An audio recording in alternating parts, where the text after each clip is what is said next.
Bharat Bangladesh match মানে টানটান উত্তেজনাকর একটা ম্যাচ। তো আজকে ভারত বাংলাদেশ ফুটবল ম্যাচে বাংলার মাস্টার মাইন্ড হ্যাভিয়ার ক্যাবরেরা সে দলটিকে 4-3-3 ফরম্যাটে সাজায়। তো শুরুতে আমরা যখন খেলা শুরু হয় তো আমরা টি স্পোর্টসের সামনে বসে যাই।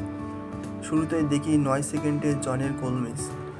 এরপর 11 মিনিটে আবারও আসে সুযোগ, এবারও ব্যর্থ হৃদয়, সেই জন্য গোলের জালই খুঁজে পাচ্ছিল না। এক পর্যায়ে যখন 40 মিনিট আসে তখন আবারও সেই জনি আবারও সেই গোলের সুযোগ মিস করে। একের পর এক গোল মিস করতেই থাকে জনি, সেজন্য গোল করতে ভুলে গিয়েছিল। কিভাবে গোল করতে হয় সেটাই যেন ভুলে গিয়েছিল জনি। মুরসালিন ও হামজা চৌধুরী তাদের বল ড্রিবলিং আজকের ম্যাচকে আরও উচ্চ মাত্রায় নিয়ে চলে যায়।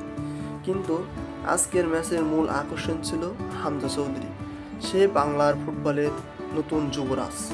হামজা চৌধুরী যে কী উচ্চমানের প্লেয়ার সেটা ভারতকে আজকে বুঝিয়ে দিয়েছে। তাকে ভেদ করে যেন কোনো বলই বাংলাদেশের গোল পোস্টে মারতে পারছিল না ভারতের কোনো প্লেয়ার।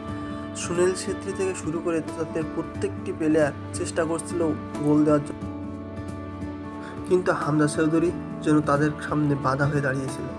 কোনোভাবেই যেন ভারতের কোনো প্লেয়ার হামজাকে ভেদ করে বাংলাদেশের গোল পোস্টে বল মারতে পারছিল না।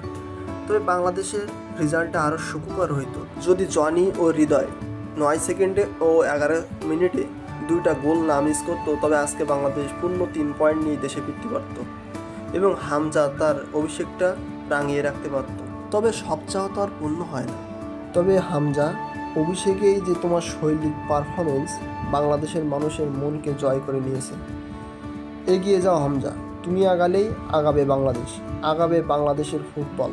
নতুন জেনারেশন জানবে আমাদেরও ফুটবল যুবরাজ হামজা চৌধুরী আছে। এগিয়ে যাও।